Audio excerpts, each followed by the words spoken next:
The P-51 Mustang, originally designed during World War II, played a critical and often underestimated role in the Korean War despite the rapid rise of jet aircraft. When the war erupted in 1950, the U.S. Air Force urgently needed a reliable aircraft capable of close air support, long-range escort, and precision ground attack, and the P-51 proved ideal for these missions. Operating mainly from rough forward airstrips, the Mustang attacked enemy supply lines, troop concentrations, bridges, railways, and armored vehicles, significantly slowing North Korean and later Chinese advances. Its long range allowed it to loiter over the battlefield longer than early jet fighters, making it especially valuable for supporting ground forces under heavy pressure. Armed with 6.50 caliber machine guns, rockets, and bombs, the P-51 delivered devastating low-level strikes against enemy targets. Although vulnerable to ground fire and outdated in air-to-air combat against jets, the Mustang's durability, accuracy, and versatility made it one of the most important tactical aircraft of the early Korean War, proving that propeller-driven fighters still had a vital place in modern warfare. The F-4U Corsair, famous for its distinctive inverted gull wings, emerged as one of the most effective close air support aircraft used by the United States during the Korean War. Although originally designed in World War II, the Corsair proved exceptionally well suited for the rugged terrain and fluid front lines of Korea, where precision ground attack was far more important than air-to-air combat. Operating primarily from U.S. Navy and Marine Corps aircraft carriers as well as forward land bases, the F-4U delivered relentless strikes against enemy troop concentrations, supply convoys, artillery positions, and fortified defensive lines. Its powerful radial engine allowed it to carry heavy bomb loads, rockets, and napalm while absorbing significant battle damage and still returning safely to base. Marine Corsair pilots became especially known for their rapid response support of ground forces, often arriving within minutes of requests for airstrikes. While jet aircraft symbolized the future of air warfare, the Corsair demonstrated that a well-armed, durable, and accurate propeller-driven aircraft could dominate the battlefield, making it one of the most feared ground attack platforms of the Korean War. The B-29 Superfortress served as the primary strategic bomber of the United States during the Korean War, carrying forward its legacy from World War II into a new and rapidly changing conflict. When hostilities began in 1950, the B-29 was immediately tasked with long-range bombing missions aimed at crippling North Korean infrastructure, transportation networks, and industrial capacity. Flying from bases in Japan and later from Okinawa, Superfortress crews conducted both daylight precision bombing and night raids, targeting bridges, rail yards, factories, supply depots, and troop concentrations. Equipped with advanced navigation and bombing systems for its era, the B-29 was capable of delivering heavy bomb loads over long distances, making it a central element of U.S. air strategy. As enemy air defenses improved and jet fighters appeared, B-29 operations increasingly shifted to night missions to reduce losses. Despite these challenges, the aircraft played a decisive role in disrupting enemy logistics and maintaining air pressure throughout the war. The B-29's performance in Korea demonstrated how strategic bombing remained a powerful tool, even as air combat entered the jet age. The B-26 Invader became one of the most versatile and heavily used tactical bombers employed by the United States during the Korean War, excelling in both daylight and night combat operations. Unlike heavy strategic bombers, the Invader was designed for speed, precision, and flexibility, making it ideal for attacking enemy supply lines, troop movements, bridges, rail yards, and convoys. Operating from airbases in South Korea and Japan, B-26 crews flew dangerous low and medium-altitude missions, often deep behind enemy lines, where accuracy and timing were critical. The aircraft's strong airframe allowed it to carry a substantial bomb load while maintaining high speed, helping it survive intense anti-aircraft fire. Armed with multiple forward-firing machine guns and equipped for night intruder missions, the B-26 played a key role in disrupting enemy logistics after dark, when other aircraft were less effective. Its ability to operate in all weather conditions and deliver precise strikes made the Invader one of the most reliable and feared attack aircraft of the Korean War, proving that tactical air power was essential in shaping battlefield outcomes. The F-80 Shooting Star holds a unique place in aviation history as the first U.S. jet fighter to see operational combat, and the Korean War became its true test in real wartime conditions. When the conflict began in 1950, the F-80 was rushed into action to provide air defense, ground attack, and escort missions at a time when jet combat doctrine was still evolving. Early in the war, shooting stars flew numerous sorties against enemy airfields, supply routes, bridges, and troop concentrations, using bombs, rockets, and heavy machine gun fire to support United Nations forces on the ground. Although it lacked the swept wings and high-altitude performance of later jet fighters, the F-80 proved reliable, stable, and effective at low to medium altitudes, where much of the fighting occurred.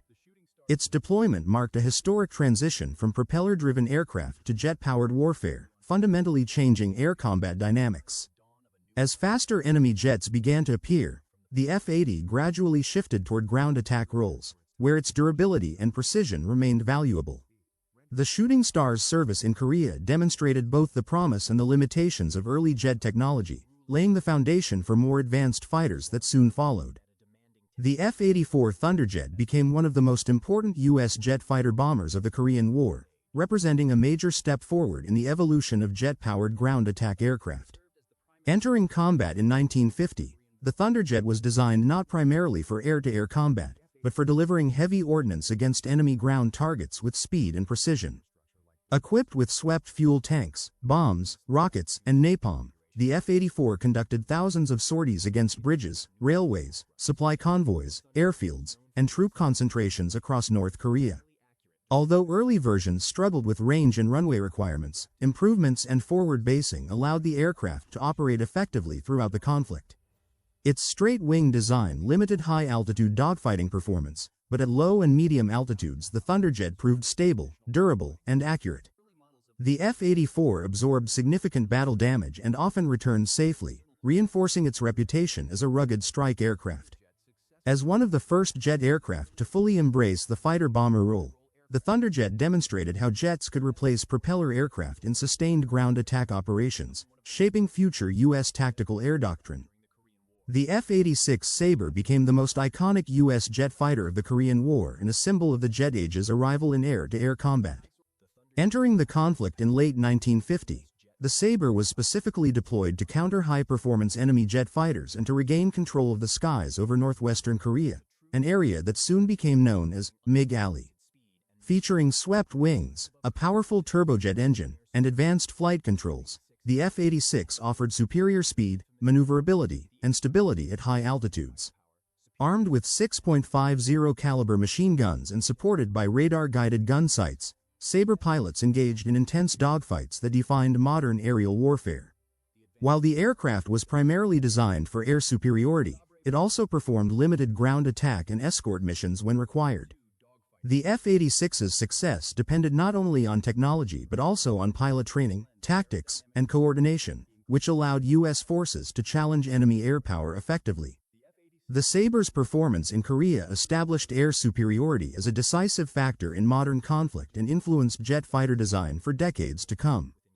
The F-9F Panther was the primary U.S. Navy jet fighter of the Korean War and played a crucial role in bringing jet-powered combat operations to aircraft carriers for the first time in sustained wartime conditions. Entering service just before the outbreak of the war, the Panther quickly became the backbone of naval aviation in Korea, operating from U.S. Navy carriers positioned off the peninsula's coastline. Designed with straight wings and a robust airframe, the F-9F proved well-suited for carrier operations, offering stability during takeoff and landing while delivering reliable performance in combat. Although capable of air-to-air engagements, the Panther was used most extensively in the ground attack role, striking enemy troop concentrations, supply routes, bridges, and artillery positions in support of UN ground forces. Armed with 420mm cannons and capable of carrying bombs, rockets, and napalm, the aircraft delivered accurate and sustained firepower. The F-9F Panther demonstrated that jet aircraft could successfully operate from carriers in combat, marking a turning point in naval aviation and setting the foundation for future generations of carrier-based jet fighters. The C-47 Skytrain played a vital but often overlooked role in the Korean War, serving as one of the most important transport aircraft used by the United States throughout the conflict.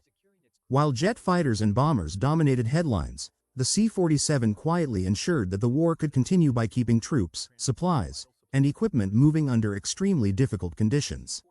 Operating from rough and often damaged airstrips, the Skytrain carried soldiers to forward bases, delivered ammunition and fuel, evacuated wounded personnel, and supported airborne and special operations when required.